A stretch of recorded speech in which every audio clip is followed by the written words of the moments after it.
nor in objects of the thought. O Subhuti, it is thus. Suppose, for example, that someone's body were to grow this large.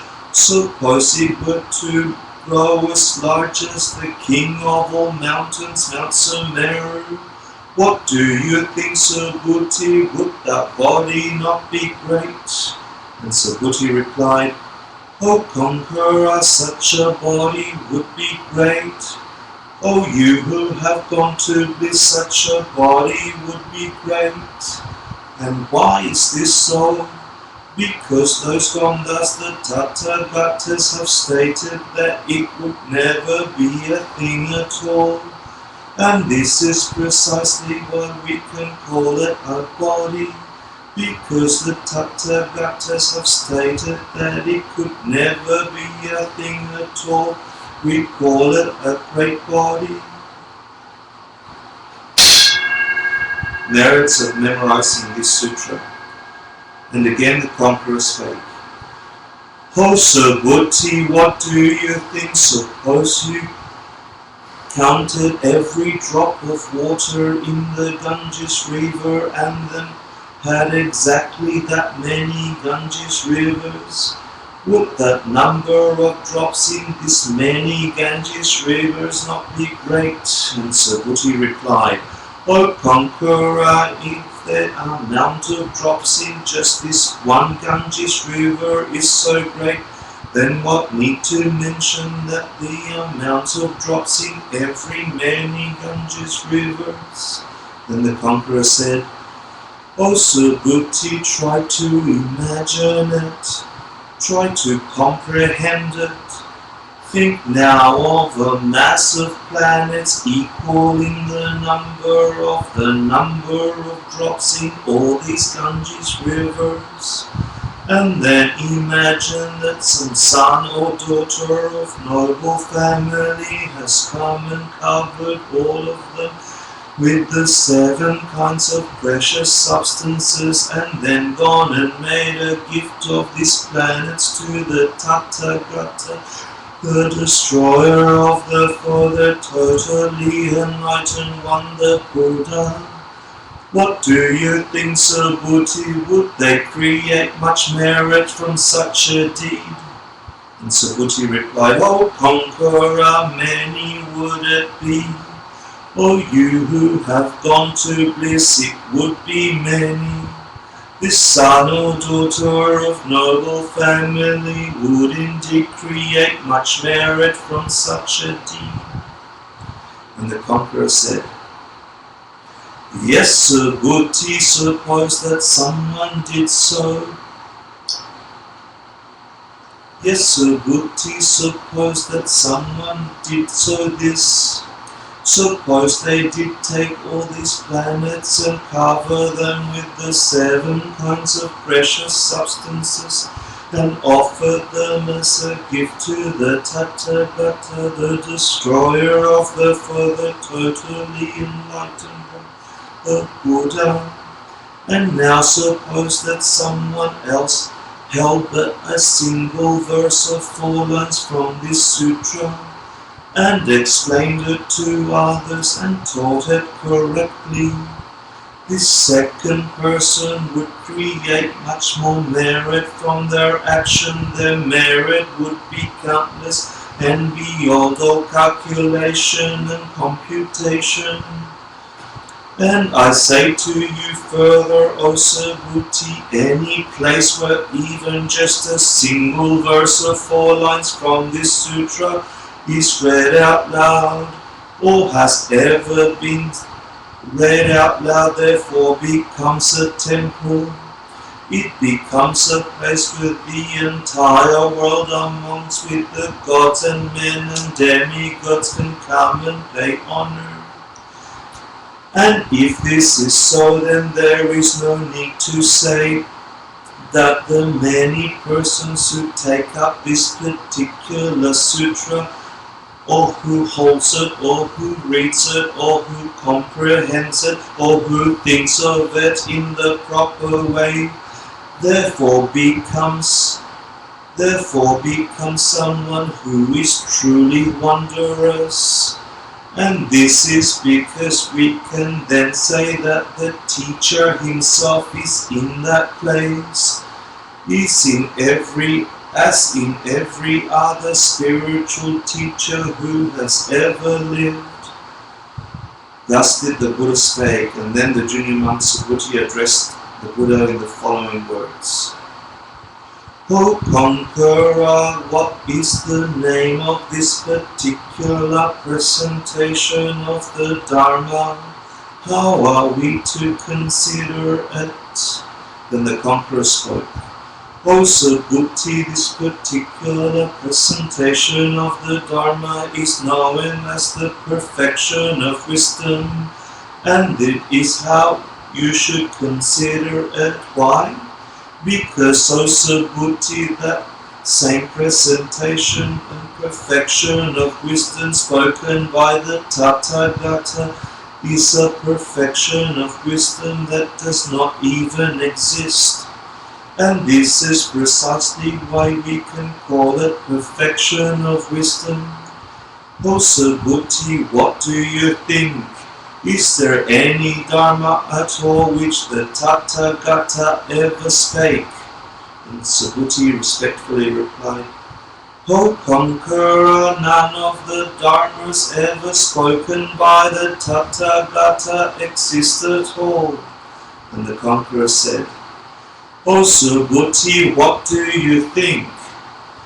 If we took all the atoms of dust that exist in all the planets of the great world systems, a system of 1,000 of 1,000 of 1,000 planets, would that be a great many atoms of dust? And Subhuti respectfully replied, O conqueror, it indeed be a great many atoms of dust.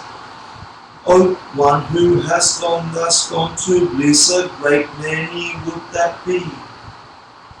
Why?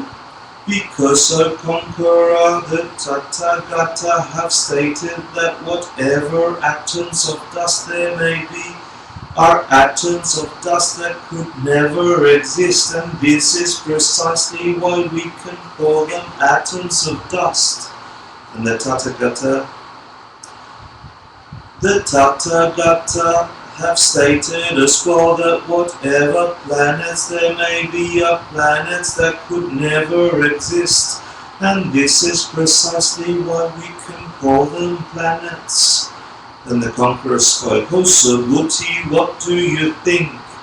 Should we consider someone to be a Tathagata, a destroyer of the foe, a totally enlightened one, a Buddha, just because they possess the 32 marks of a great being?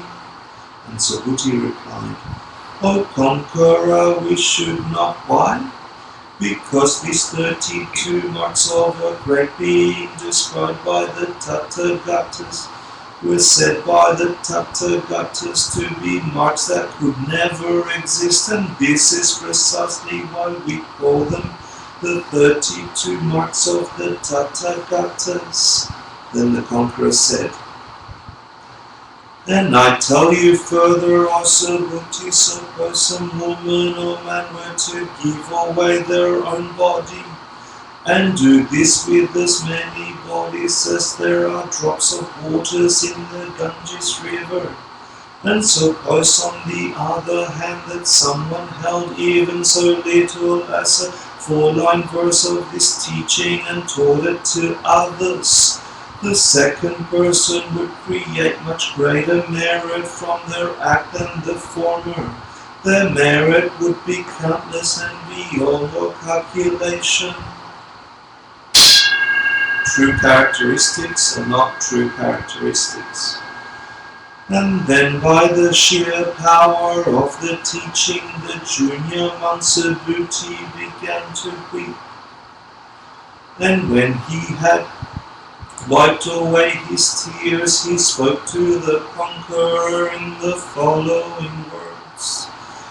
This presentation of the Dharma by the Tathagatas, a conqueror, is wondrous.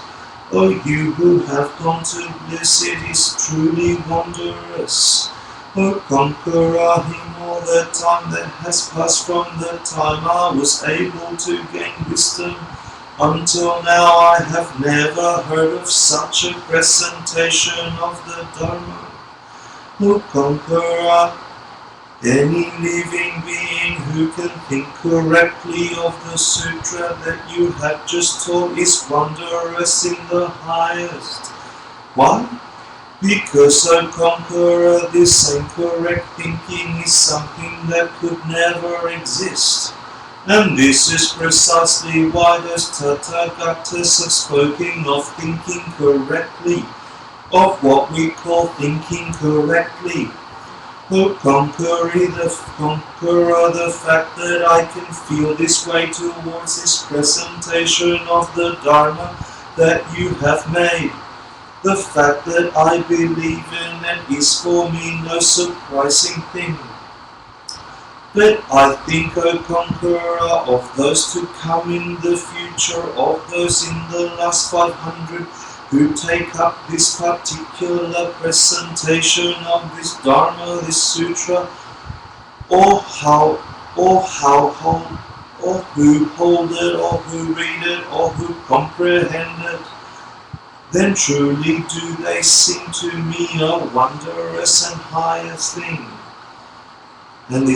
And these beings who will come, O conquering one, will not be beings who ever slip into any conception of something existing as a self, a person, a being, or a life. Why? Because, O conqueror, this same conceptions conceiving of something as a self, a person, a being, or a life could never exist at all. Why? Because the enlightened one, the conquerors, are free of every kind of conception. And when Sariputra had spoken these words, the conqueror spoke to the junior monk in the following way. O Subhuti, thus it is, any living being who receives an explanation of this sutra, and who is not made afraid, and who is not frightened, and who does not become frightened, is wondrous in the highest. Why? Because, O Subhuti, the Tathagata now speaks to you the highest perfection which the Tathagata now speaks to you is the same highest perfection which conquering Buddhas beyond any number to count have spoken as well. And this is precisely why we call it the highest perfection. And I say to you further, O Subhuti, that the perfection of practice spoken by the Tathagatas is a perfection that does not even exist. Why? Because, O Subhuti, there was a time when the king of Kalinga was cutting off the larger limbs of the smaller appendages of my body. At this moment there came into my mind no conception of a self, a person, a being, and a life. I had no conception at all, but neither did I have no conception. Why? Because, O Subhuti, that at that moment any conception of a self had come into my mind, then the thought to harm someone would have to come into that mind as well. The conception of someone, sentient being, the conception of some living being, the conception of a person would have come into my mind, and because of that the thought to harm someone would have come into my mind as well. I see it, O Subhuti, with my clairvoyance I took in times past 500 rebirths as a sage called teacher of patience. And all during this time I never had a conception of a self, a person, a being, or a life. And this is why, O Subhuti, that the bodhisattvas who are great beings give up every kind of conception and develop within themselves the wish to achieve perfect and total enlightenment. And they develop the wish within them without staying in any of the things you see, nor in the sounds, nor in the smells, nor in the taste, nor in the things you can touch, nor in any object of the thought as well. Neither do they develop the wish within them staying in what these objects lack. They develop the wish without staying in anything at all. Why? Because these things to stay in never stay in themselves, and this then is why the Tathagata has said that bodhisattvas should undertake the practice of giving without staying. And I say further, O Subhuti, that this is how bodhisattvas give all that they have, for the sake of every living being. And this same conception of anyone as a living being is a conception that does not exist. When the Tathagata spake of every living being, they too are living beings that do not exist. Why? Because O Subhuti, the Tathagata is one who speaks right. This is the one who speaks true. He is one who speaks precisely what it is. The one gone thus, the Tathagata, is one that speaks without error precisely what it is. And I speak to you further, O Subhuti, of that thing where the Tathagata reached some absolutely total enlightenment of that thing which is the Dharma, and that they reach, and that they teach. It has no truth, it has no deception, O Subhuti. O Subhuti, this Subhuti is how it is. Think, for example, of a man who has eyes to see, but who is sitting in the dark. He sees nothing at all. You should consider a bodhisattva who has fallen into things and who then practices the act of giving to be just like this man. And now, O Subhuti, think of a man who has eyes to see, and as dawn breaks and the sun rises into the sky, think how then they see a whole variety of forms. You should consider a bodhisattva who has not fallen into things and who then practices the act of giving to be just like this man. I speak to you further, O Subhuti, of the sons or daughters of noble family who take up this particular presentation of this Dharma, this Sutra, or who hold it, or who read it, or who comprehend it, or who go on to impart it to others in detail and correctly. These are the kinds of people that the Tathagata knows. These are the kinds of people that the Tathagata looks upon. And any living being like these people has created a mountain of merit which is beyond all calculation. The Sutra is not for lesser vehicle practitioners. And I say to you further, O Subhuti, there were some man or woman who could give away a single morning their own body the same number of times that there are drops of water in the Ganges river itself, and suppose then at the midday in the evening they would again give away their own body the same number of times that were drops of water in the Ganges river, and suppose they were to keep up this kind of behavior for many billions upon trillions of aeons, giving away their bodies. I say to you that anyone who hears this particular presentation of this Dharma, this Sutra, and whoever thereafter gives it, and who never thereafter gives it up, creates much greater merit from this single act than the others do. Their merit is countless and beyond all calculation.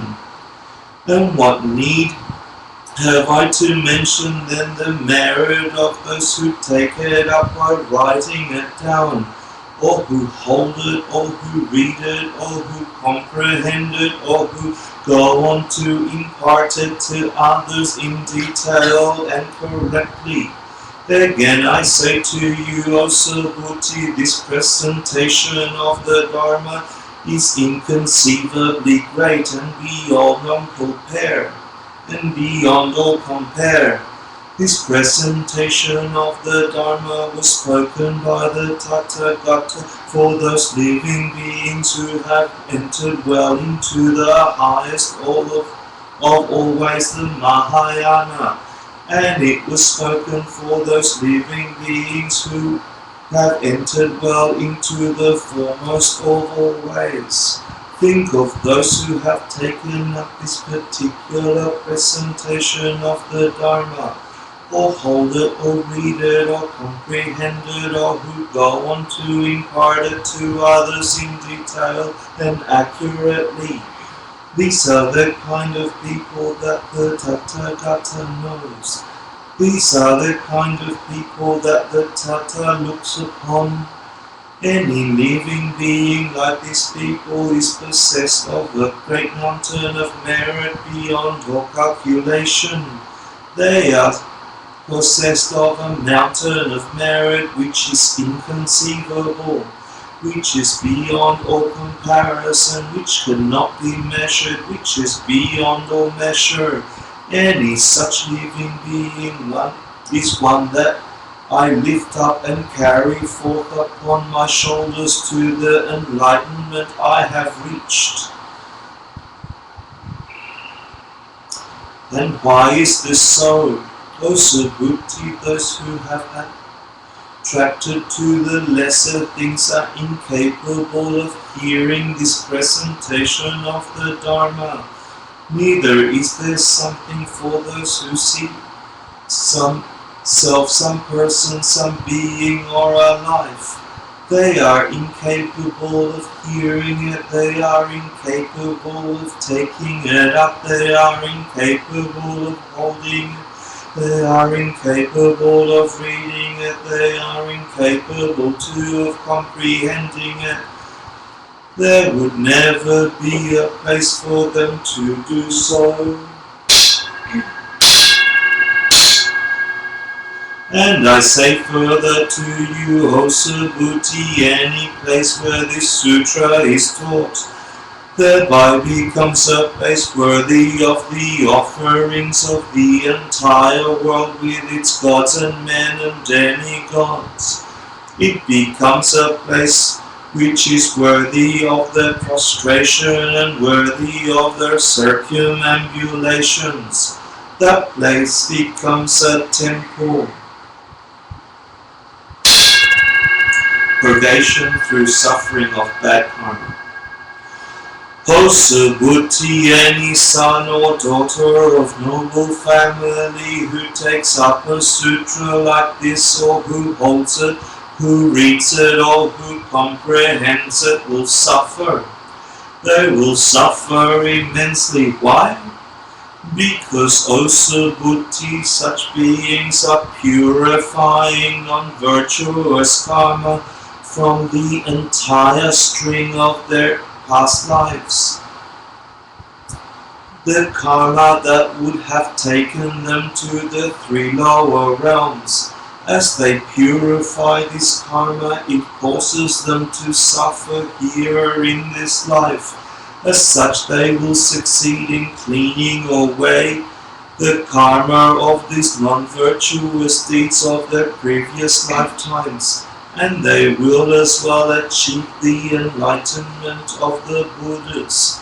Subhuti, I see this with my powers of clairvoyance in the days long past. Over the course of countless eons, there are themselves even more than uncountable, far beyond the time, even before the time of the one gone thus, the destroyer of the foe, the perfectly enlightened one, named Maker of Light. There came before him 840 billion Buddhas, and I was able to please them all. I never disturbed their hearts. But then, Subhuti, there are those who in the days of the last 500 will take up this sutra, and they will hold it, and they will read it, and they will comprehend it. And I tell you, O Subhuti, that the great mountains of merit that I have collected from pleasing all those Buddhas, all those conquerors, and from never disturbing their hearts, would not come to 1/100th of that mountain of merit that the ones who will come will create, nor would it come to the 1,000th part, nor the part of 100,000, nor any other countable part thereof. The difference could never be put in numbers. There is no example I could use, no comparison, no reason at all to attempt the comparison. And suppose, O Subhuti, thou wert to describe just how many mountains of merit would come to be possessed by the one of those women and men of noble family, the ones who come who will create those mountains of merit. The living beings who heard me would go mad, their minds would go into chaos. I tell you further, O Subhuti, you must understand this presentation of the Dharma, this sutra, is absolutely inconceivable, and how its power ripens in the future is nothing less than absolutely inconceivable as well. Defining the Bodhisattvas. O conquering one, what of those who have entered well into the way of the Bodhisattva? How shall they live? How shall they practice? How shall they keep their thoughts? And the conqueror replied, O Subhuti, this is how those who have entered well into the Bodhisattva must think to themselves as they feel the wish to achieve enlightenment. I will bring every single living being to total nirvana, to that realm beyond all grief, where they no longer possess any of the heaps of a person that make up a suffering person. Yet even if I do manage to bring all these living beings to total nirvana, there will be no living being at all who was brought to the total nirvana. Why?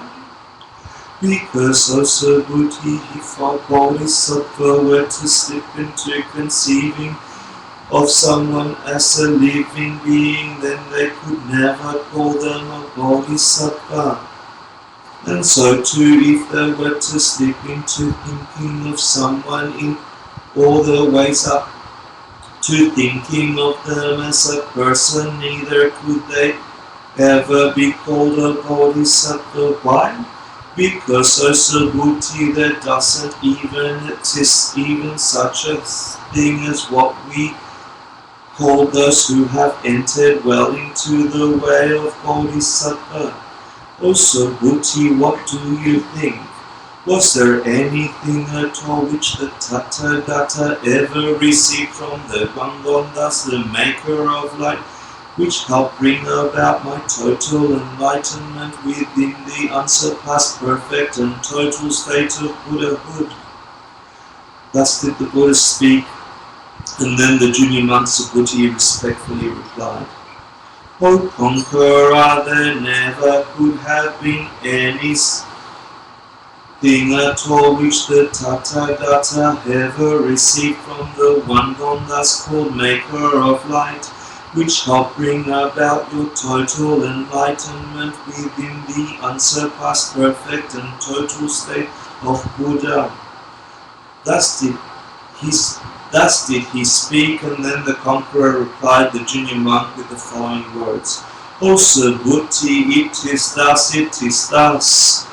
There is nothing at all which the one gone thus ever received from the one gone thus called Maker of Light, which helped me bring about my total enlightenment within the unsurpassed perfect and total state of Buddha. And if there had been no Subhuti, anything of the sort, where the Tathagata reached this total enlightenment, well, the one gone thus, the Maker of Light, could never have granted me my final prediction by saying, O child of Brahman family, in these days to come you will become a Tathagata, a destroyer of the foe, a totally enlightened Buddha called Able One of the Sakya Muni.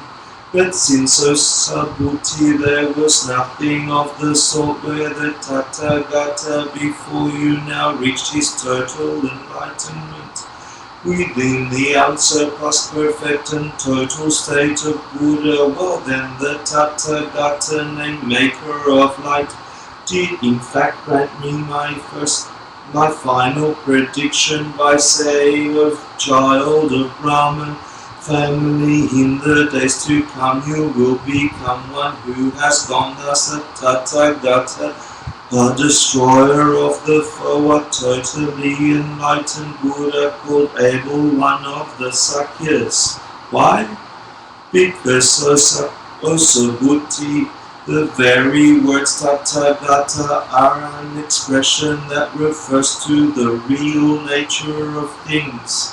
Now suppose, O Subhuti, that someone were to say, the Tathagata, the destroyer of the foe, the perfect and total enlightened one, reaches his total enlightenment within the unsurpassed perfect and total state of Buddha. This would not be spoken true. Why? Because there is no such thing as the Tathagata reaching the total enlightenment within the unsurpassed perfect and total state of Buddha. So Buddhi, this thing where the Tathagata has reached the total enlightenment is something which involves neither anything which is real nor anything which is false. And this is why the Tathagata has said that every existing thing is something of the Buddha's. And when we speak of every existing thing, O Subhuti, we are talking about every existing thing that has no existence. And this is in fact why we can call them every existing thing and say that they are something of the Buddha's. You can think, O Subhuti, of the illustration of a person with a body whose body becomes larger. And then the junior monk Subhuti spoke, O conqueror, the one gone thus, the Tathagata has just spoken of a person with a body whose body became great. This same body the Tathagata has also stated is a body that could never exist, and this is precisely why we can call them a person with a body or a great body. And then the conqueror spoke, O Subhuti, this is how it is. Suppose some bodhisattva were to say, I will bring all living beings to total nirvana. We could never call them a bodhisattva. Why? Subhuti, do you think there is such a thing that we call bodhisattva? And Subhuti replied, O conqueror, no such thing could ever be. The conqueror said, "This is why, O Subhuti, that the Tathagata says that all existing beings are such that no living being exists and nothing that lives exists and no person exists. And suppose, O Subhuti, that some bodhisattva were to say, I am working to bring about my paradise. That would not be spoken true. Why? Because, O Subhuti, that paradise that you are working to bring about, when you say, I am working to bring about my paradise, is something that the Tathagata has said that you could never bring about. And this is precisely why we call them paradises to bring about. And suppose again, O Subhuti, that there were a bodhisattva who believes that no existing object has a self, that no existing object has a self. This is how a person that the Tathagata, the destroyer of the foe, the perfect and totally enlightened one, would call a bodhisattva, a bodhisattva.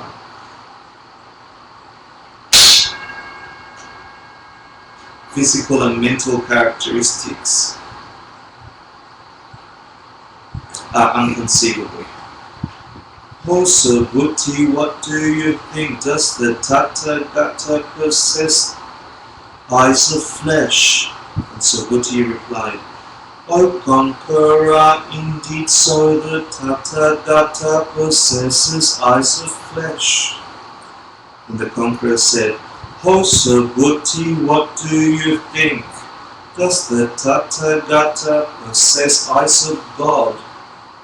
And Subhuti replied, O conqueror, indeed so the Tathagata does possess eyes of God. And the conqueror said, O Subhuti, what do you think? Does the Tathagata possess eyes of wisdom? And Subhuti replied, O conqueror, indeed so the Tathagata does possess eyes of wisdom. And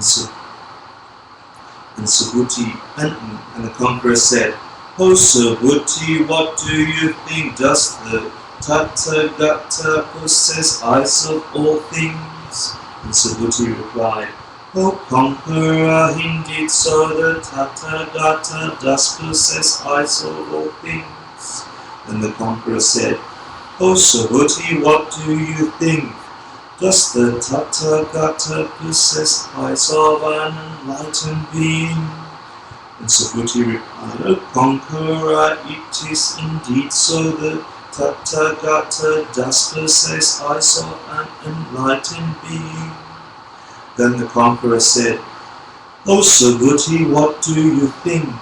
Suppose you had a quantity of Ganges rivers equal themselves in number to the number of drops of water in that Ganges river, and suppose that every one of those drops of water in all this Ganges river became a separate planet. Would this be a very number of many planets? And Subhuti replied, O conqueror, it is indeed so that would be a great many planets. And the conqueror said, O Subhuti, I know perfectly the separate mind streams, each of the thoughts and each of the total number of living beings in each of these planets. Why? Because, O Subhuti, that thing we call mind stream is the mind stream that the Tathagata has said does not even exist. And this is precisely why we can call it a mind stream. Why? Because, O Subhuti, a mind which is in past is not existent, and a mind in the future is non-existent, and a mind that is going on at the present moment is non-existent as well.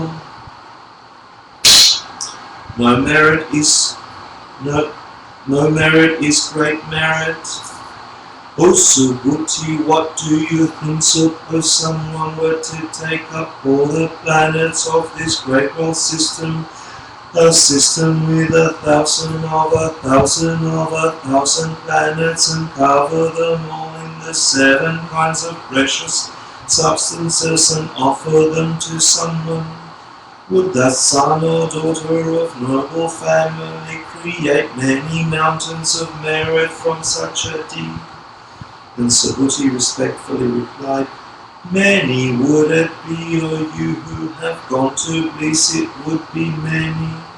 Then the conqueror said, O Subhuti, thus it is, and thus it is. The son and daughter of noble family would indeed create many great mountains of merit from such a deed.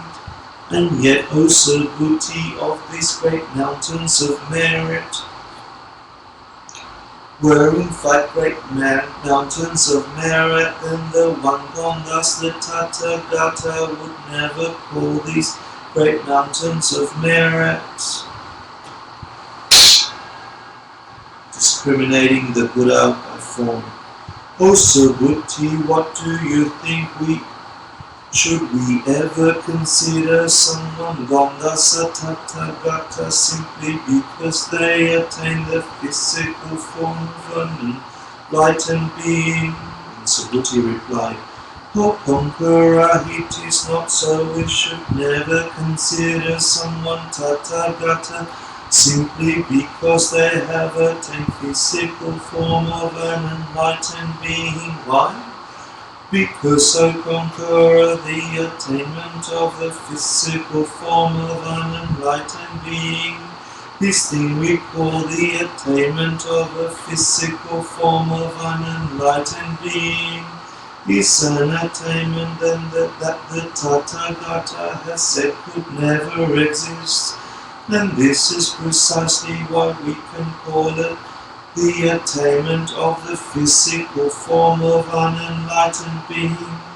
Then the conqueror said, O Subhuti, what do you think? Should we ever consider someone Tathagata simply because they possess the exquisite marks of an enlightened being? And Subhuti replied, O conqueror, it is not so. We should never consider someone a Tathagata simply because they possess the exquisite marks of an enlightened being. Why? Because the marks of an enlightened being, which have been described by the Tathagata, are marks of an enlightened being that the Tathagata has said could never exist. And this is precisely why we call them marks of an enlightened being. No Dharma is Dharma, no living being is living being. And the conqueror said, O Subhuti, what do you think? Does the Tathagata ever think to himself, I will teach the Dharma? If you think he does, then I tell you, Subhuti, that you should never look at this way. But for there doesn't exist any Dharma that the Tathagata ever teaches. Subhuti, anyone who ever says that the Tathagata teaches Dharma is talking about something that does not even exist. They are completely mistaken. They are denying who I am. Why? Because, O Subhuti, the teaching of the Dharma that you are thinking of when you say teaching of the Dharma is a teaching of the Dharma that does not even exist. And then the junior monk Subhuti said again to the conqueror, O conqueror, will there be in the days to come any living beings who ever hears this teaching of the Dharma such as this and who believes it completely? And the conqueror replied, O Subhuti, such beings will not be living beings, nor will they be not living beings. Why? Because Subhuti, the things we call living beings are living beings that the Tathagata have said are not living beings, and that is precisely why we can call them living beings. The attainability of perfect, of peerless, perfect enlightenment. Oh Subhuti, what do you think?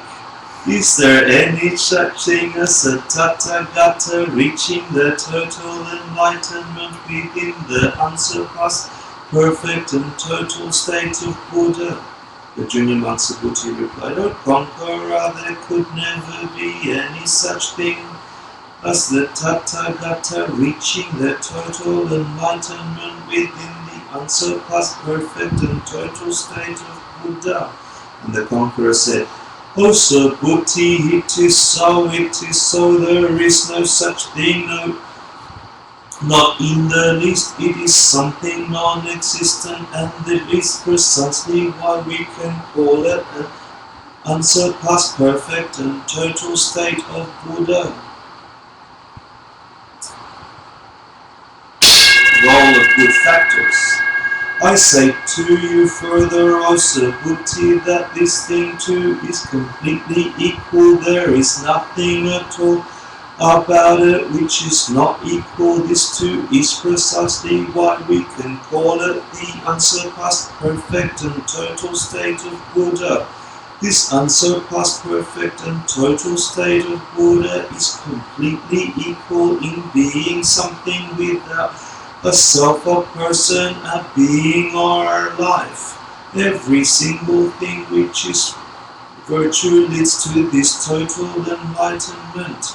O Subhuti, the Tathagata has said this, that these same things of virtue that we are talking about when we speak of things of virtue are things of virtue that could not even exist, and this is precisely why we call them things of virtue. Merits of transmitting the Sutra. Then I say to you further, O Subhuti, of all the number of universal mountains that you could find on all the planets of this great world system, a system of 1,000 planets, and suppose that some son or daughter of a noble family were to pile together the same number of heaps of the 7 precious things each, in same size as the great mountain, in offering to as a gift to someone. Suppose that someone else were to take up and teach to others even so little as a verse of 4 lines from this perfection of wisdom. I tell you, O Subhuti, the mountain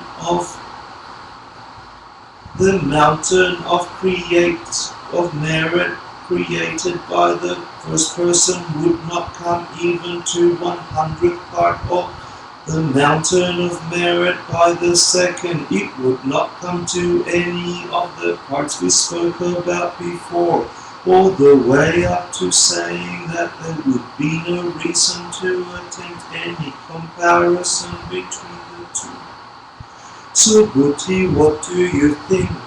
Does the Tathagata ever think to himself, I am going to free all living beings?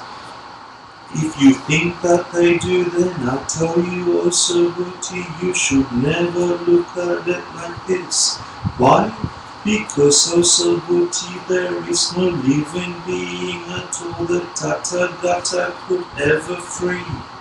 And if, O Subhuti, the Tathagata ever did free some living being, then he would be grasping to a self, a person, a being, and a life of the Tathagata. And the Tathagata, O Subhuti, has said that this very act that we call grasping to some self is a grasping to a self that does not even exist. It is, in fact, something that cannot begin that common beings, those who are still children, grasp to. And these same common beings, these so-so kewa, so-so buddhi, those who are still children, are beings that the Tathagata has said can never exist at all, and this is precisely why we call them so-so kewas. Oh Subhuti, what do you think? Should we consider the Tathagata thus simply because they possess the exquisite arts?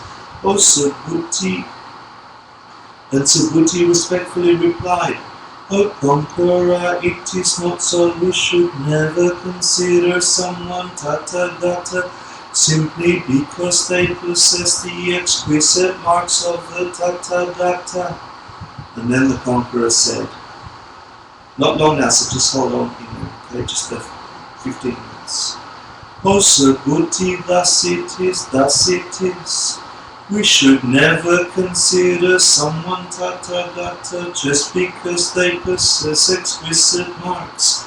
If we were Subhuti to consider someone Tathagata simply because they possess exquisite marks, then the real emperor would have to be Tathagata. As such, we should never consider someone Tathagata simply because they possess exquisite signs. Then the junior monk Subhuti addressed the conqueror in the following words. As far as I am able to grasp the thrust of what the conqueror has said, we should never consider someone Tathagata simply because they possess exquisite marks. At this point, the conqueror spoke the following lines in verse. Whoever sees me in things you can see, whoever knows me in sounds to hear is living in error. Has given me up, people like this cannot see me at all.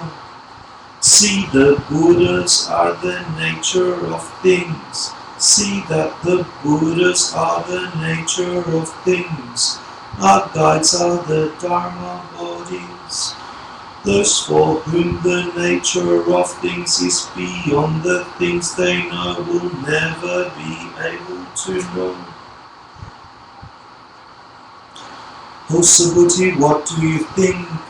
Suppose a person thought to themselves that someone who was Tathagata, a destroyer of the foe, a total Buddha, just because they possess the exquisite marks of an enlightened being.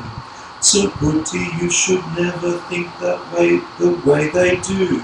This is because, Subhuti, of the fact that there are no such things as the exquisite marks of an enlightened being.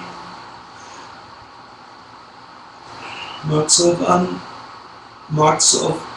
unenlightened being that has reached the total enlightenment within the unsurpassed and perfect and total state of enlightenment. O Subhuti, suppose you were to think to yourself that those who have entered well into the ways of the Bodhisattva ever deny any particular thing that exists, or that they imagine that there is nothing which exists. You would never, Subhuti, think that this is so. Those who have entered well into the way of the Bodhisattva never deny any particular thing, nor do they imagine that there is nothing which exists. Then I say to you again, O Subhuti, suppose that some son or daughter of noble family were to take planets equal in number to the drops of water in the Ganges river and cover them with the 7 kinds of precious things and offer it as a gift to someone. Suppose on the other hand that a particular bodhisattva were able to gain the state of mastery towards the fact that no object in the universe has any self-nature nor ever begins. This second person would create from this act of mountains of virtue that are infinitely greater than those of the first. I say to you again, Subhuti, that bodhisattvas never gather into themselves great mountains of merit. And the junior monk Subhuti said, O conqueror, do you mean to say that the bodhisattvas should never try to gather into themselves great mountains of merit? The conqueror said, Of course they should gather them in Subhuti, but they should never gather them in the wrong way. And this is precisely why we can call it gathering them in. And suppose, O Subhuti, that someone were to say that the Tathagata goes and comes and stands and sits and lies down as well. Such a person has failed to understand who I am and what I'm teaching you here. Why is this so?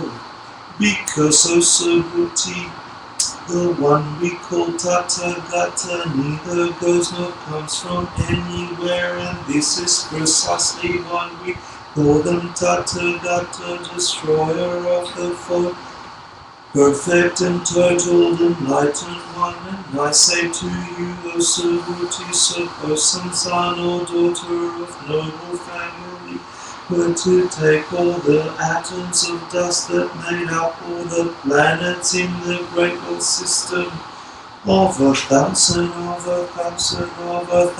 planets, and suppose, for example, that they were to crush each of these atoms into a pile of even tinier atoms that were equal in the number to all those atoms of the planets. What do you think, Subhuti, would the tiny atoms in these piles be many? And Subhuti respectfully replied, O conqueror, it is so the tiny atoms in those piles would be great. Why?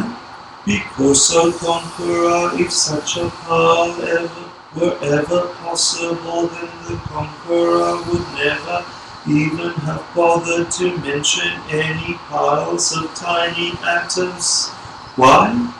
Because the Tathagata said that the piles of tiny atoms described by the conqueror are piles that could never exist, and this is precisely why we can call them piles of tiny atoms. And the Tathagata has also said that those planets in the great world systems are a system of 1,000 planets, are planets that could never exist. This is precisely why we can call them planets in a great system of 1,000 planets. Why? Because, O conqueror, if there were any such planet, then one would have to be grasping to it as one solid thing. And the Tathagata has said that the tendency to grasp to things as one solid thing described by the Tathagata is a kind of grasping that could never exist. This is precisely why we call it grasping something as a whole or solid thing. And then the conqueror said, O Subhuti, this very tendency to grasp to things as one whole solid thing is nominal. The thing is beyond all words. Nonetheless, those who are still children, common beings, hold on to it. Wrapping up the four views. And suppose, O Subhuti, that someone were to say that Tathagata talks about seeing something as a self, a person, a being, or a life. Do you think, Subhuti, that this would ever be said by someone who was speaking correctly? And Subhuti replied, O conqueror, not be so. O you who have gone to bliss, that would not be so. Why? Because, O conqueror, the Tathagata has said that this same seeing something is self-described by the Tathagata, thus in any way is seeing things that could never exist.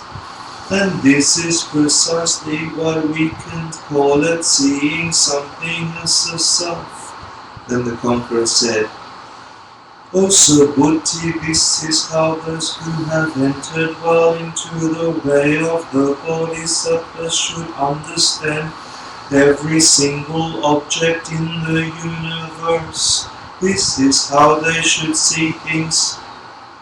This is how they should think of them. This is how they should live in a way where they conceive of anything as an object at all, and thus should they think of things. Why? Because, O Subhuti, the Tathagata has said that conceiving of something as an object, this thing we call conceiving of something as something, is conception that does not exist. And this is precisely why we can call it conceiving of something as something. And I say to you, O Subhuti, suppose some great Bodhisattva were to take up countless number of planets and number of planets beyond calculation, and cover them with the 7 kinds of precious offerings, and offer them to someone. Suppose on the other hand that some son or daughter of noble family were to take up even a little as a single verse of 4 lines from this sutra, or hold it, or read it, or comprehend it, or teach it to others in detail and accurately, they would from this act create infinitely more great mountains of merit beyond all count, and beyond all calculation and computation. And what would it be to teach this perfection accurately to others? It would be just the same as not teaching it to others. And that is precisely we call it teaching it to others. See things as brought about by causes as like a star, an obstruction of the eye, a lamp, an illusion, the dew or a bubble, a dream or lighting, or else a cloud. Then the conqueror had spoken these words to the elder. Subhuti rejoiced, and so did the Bodhisattvas rejoice, and all the groups of disciples, the monks and nuns, and the men and with lifetime vows, and the women with lifetime vows. The entire world rejoiced, the gods and humans, the near gods and the spirits too. They rejoiced, and they sang the praises of what the conqueror had spoken. This then is the diamond of Kata Sutra, an exalted Sutra of the greater way of the perfection of wisdom. Keep it close in your hearts. Thank you for staying the course. Thank you so much for doing that for us. My pleasure. Keep it in your heart. I'm so sorry. Thank you. And just dream. Yeah, dream beautiful. Yes, we will. You are so precious, Hector. Yeah. You are so precious. We love you so much. Thank you, Thank you, Hector. thank Thank you so much. That was so kind. So beautiful. You have it in your hearts. Keep it. Pass it on. Thanks so much. Let's do it. Actually.